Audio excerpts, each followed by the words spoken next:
तो नहीं लगता।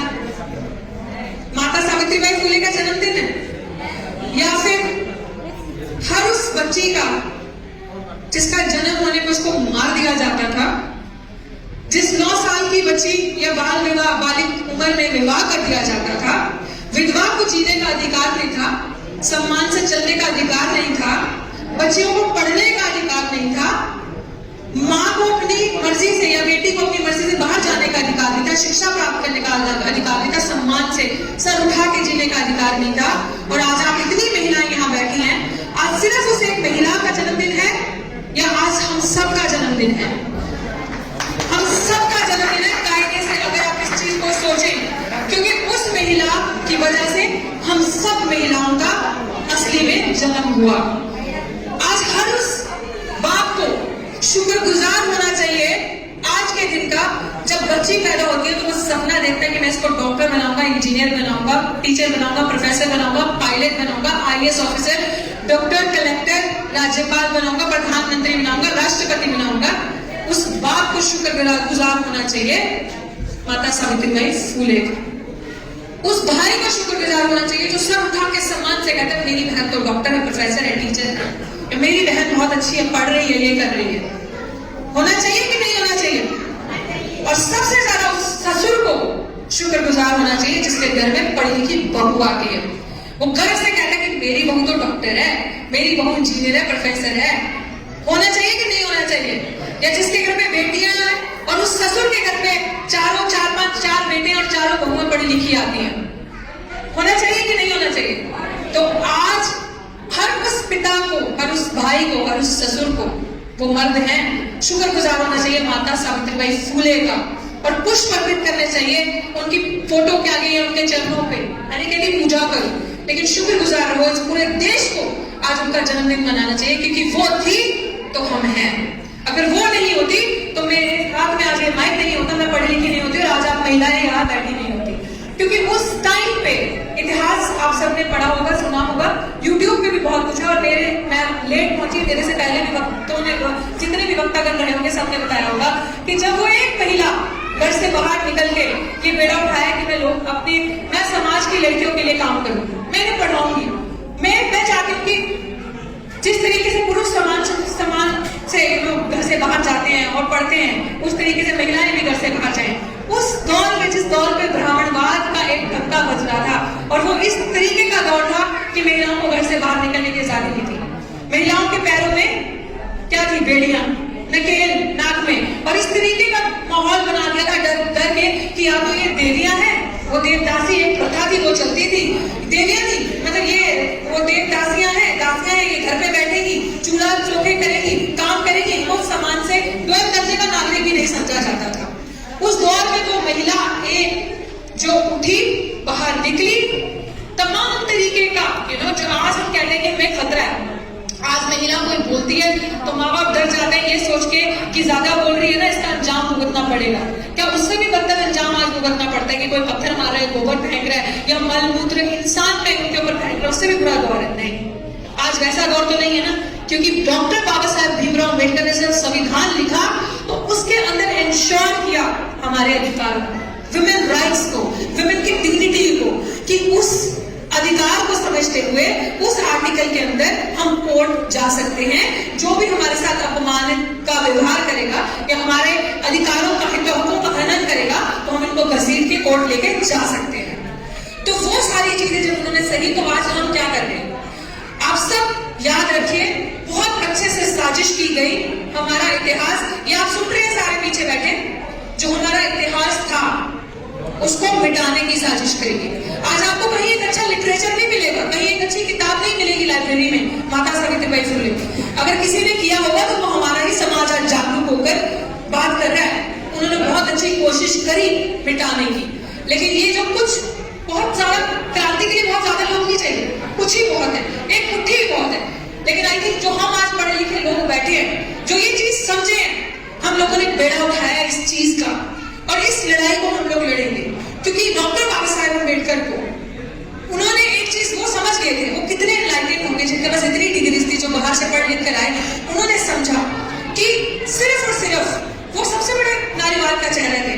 इन लोगों ने षड्यंत्र के तहत सिर्फ उनको एक दलितों का नेता, एक दलितों का लीडर का चेहरा दे दिया। बट सबसे बड़ा अगर कोई नारीवाद का, फेमिनिज्म का कोई चेहरा रहा हो तो वो थे डॉक्टर भीमराव अम्बेडकर, जिन्होंने ये कहा कि माता जो है, माँ जो है वो बच्चे को जन्म तो देती है, कर्म नहीं देती। शिक्षा, उन्होंने ये भी कहा कि वो शेरनी का दूध है, आप सबने सुना होगा। तो वो उन्होंने हमेशा इंपॉर्टेंस दी विमेन की एजुकेशन को, औरत की एजुकेशन को इंपॉर्टेंस दी। उन्होंने कहा कि अगर बड़ी बड़ी सम्मेलन, बड़ी बड़ी मीटिंगें उन्होंने करी, बड़ी बड़ी एजुकेशंस उन्होंने करी, क्यों? कि उन्होंने एक ही चीज था कि औरतें जो समाज की हैं वो पढ़े। महिलाओं की शिक्षा की बात करी हमेशा, महिलाएं आगे आए, पढ़े, समानता से जिए। क्योंकि अगर एक महिला पढ़ती है, वो बार बार कहते थे, वो मैं क्यों बोलूं, क्योंकि महिला पढ़ेगी तो वो पूरे परिवार को पढ़ाएगी। पुरुष पढ़ेगा तो पढ़ गया, एक पढ़ा, मैं पुरुषों के खिलाफ नहीं, मैं बता रही हूँ कि अगर महिलाएं पढ़ेगी तो वो परिवार को पढ़ाएगी, आगे बढ़ाएगी। तो आप सोचिए, मैं हर बार ये चीजें बोलती हूँ, मेरी ये वीडियोस वायरल भी बहुत होती हैं, और मेरी महिलाओं से, मैं कोई भाषण नहीं देती, लेकिन मेरी महिलाओं की से एक चीज की रंजिश रहती है हमेशा। हम सारे कुकर्म करते हैं, कर्मकांड में फंस जाते हैं। हम अपने बच्चों को बोलते हैं, उठ के अभी भी कुछ करती हूँ कि पक्का डरती हूँ, मैं दावे के साथ कह सकती हूँ, पूजा करना, पाठ करना, मंदिर चले जाना, ये सोमवार का व्रत रख लेना, जितने भी ड्रामे हैं, ढोंग है, जो एक मनुवादी विचारधारा ने रचे हुए वो हम करते हैं। लेकिन आप ये सोचो, मैं हर बार, शायद मैंने आखिरी लास्ट टाइम भी ये यहाँ कहा था कि हम देखते हैं कि कभी भी, मैं बार बार ये चीज कहती हूँ महिलाओं को जागरूक करने के लिए, कि आप कुकर्म करते हैं कि आपने कभी देखा कि किसी मंदिर में जाते या मंदिर की पुजारी, मुख्य पुजारी को महिला देखा है? देखा है? चर्च की पादरी को महिला देखा है? बोलो, देखा है? फिर आपने राज्यपाल देखा है, डीसी देखा है, कलेक्टर देखा है, आईएएस ऑफिसर देखा है, teacher, engineer, doctor, IPS officer देखा है, मंत्री देखा है, मुख्यमंत्री देखिए, देखिए भाई साहब, देखिए हैं? तो मायावती जी देखिए ना। तो फिर जो अधिकार धर्म हमें नहीं देता, वो अधिकार संविधान हमें देता, वो अधिकार शिक्षा हमें देता। ये सारी चीजें, कोई भी कर्म कांड करके आपको ये अधिकार नहीं मिलेगा, सिर्फ शिक्षा वो अधिकार आपको देगी। तो शिक्षा कि जिसने समझ लिया कि हमें शिक्षा सिर्फ ये नहीं है किताबी ज्ञान, नो, शिक्षा means enlightenment, awareness, education, modern trend के साथ चलना। आज जो हो रहा है, अगर हम ये सोचें कि रूढ़िवादी विचारधारा को जो हमारे महापुरुषों ने पीछे किया, लात मारी उन्होंने, और हम आज भी सोचें कि मैं घर से बाहर जाऊं और मेरी बीवी या मेरी बेटी घर में बैठ के खाना बनाए, ठीक है, म्यूचुअल करते हैं ना, तुम आटा गूंथो, मैं रोटी बनाती हूँ, तुम सब्जी काटो, मैं सब्जी को तड़का लगाती हूँ, हो जाएगा ना काम। तो तुम ही घर में बैठ के क्यों करो? सर उठा के सम्मान से चलो मेरे साथ। पुरुष ये ना कहे, महिला कहे कि तुम कहाँ जा रहे हो, मैं भी तुम्हारे साथ जाऊँ, ये हमारा अधिकार है। दिस इज आवर राइट, है कि नहीं है बच्चे? है ना? आपसे पूछूं, है ना? अंडरस्टैंड करते हो ना? सो सबसे बड़ी हम सबकी जिम्मेदारी पड़ती है, संविधान हिंदी में भी है, अंग्रेजी में भी है ना? अगर किसी के पास नहीं हो हिंदी में तो मुझे बोलिएगा, मेरे पास उसका पीडीएफ भी है संविधान का, मेरा नंबर ले लीजिएगा, मैं आपको सेंड करूंगी। ये आप सबकी जिम्मेदारी पड़ती है संविधान को पढ़ने की।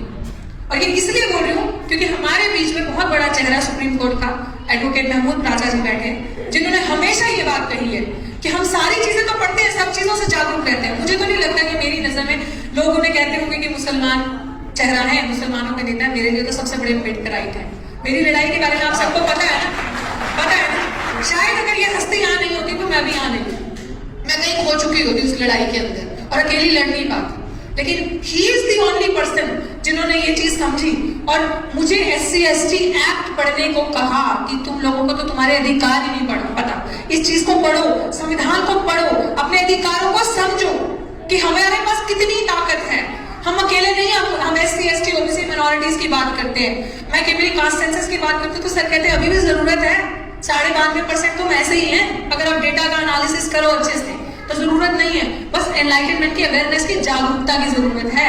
जिस दिन हमारे अंदर वो आ जाएगा, जिस दिन हम अपनी बच्चियों को ये कहेंगे ना कि आज संविधान का ये वाला पार्ट पढ़ते हैं, आज ये पढ़ते हैं, आज ये आर्टिकल पढ़ते हैं, आज 14-15 को समझते हैं, मुझे नहीं लगता कि हमें इससे ज्यादा और करने की जरूरत है।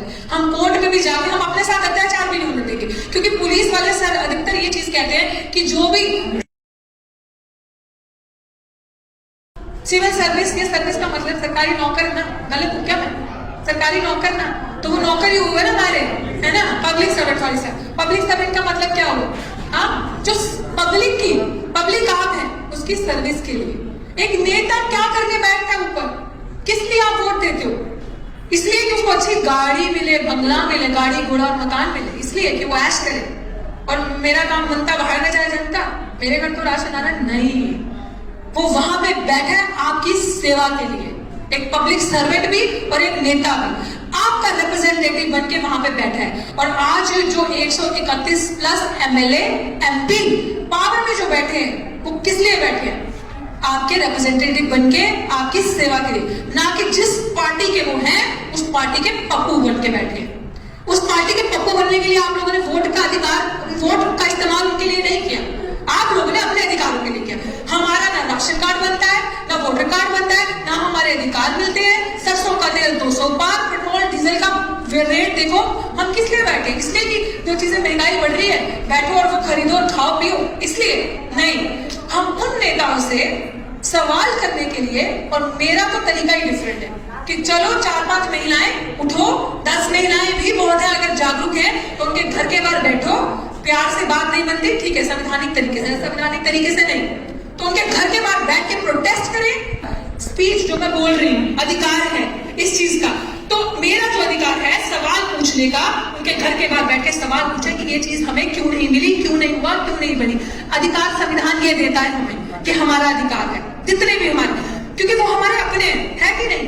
जो SC ST से गए हैं रिप्रेजेंटेशन लेके, तो उनके दादा बाबा ने लेके दिया था? नहीं। डॉक्टर भीमराव अम्बेडकर ने वो जो रातें, जब बाबा साहब ने कहा था ना, किसी ने उनसे पूछा कि आप जागे क्यों, आप ये काम क्यों कर रहे हो? उन्होंने कहा था कि मेरा समाज सोया हुआ है, इसलिए मुझे जागना पड़ रहा है, इसलिए मैं जाग के काम कर रहा हूँ। तो अभी भी वो चलता रहेगा 21वीं सदी में। क्या हम जो ऐश मार रहे हैं बड़ी बड़ी कोठियों में बैठ के, उनसे सवाल करेंगे कि आंखें खोल, तू क्या कर रहा है, तुम्हारा नौकर है, तू इस जगह पे बैठा है, हमने भेजा है हमारी वजह से, क्योंकि वो एक वोट का अधिकार बाबा साहब ने हमें बहुत मेहनत से लड़के दिलवाया था।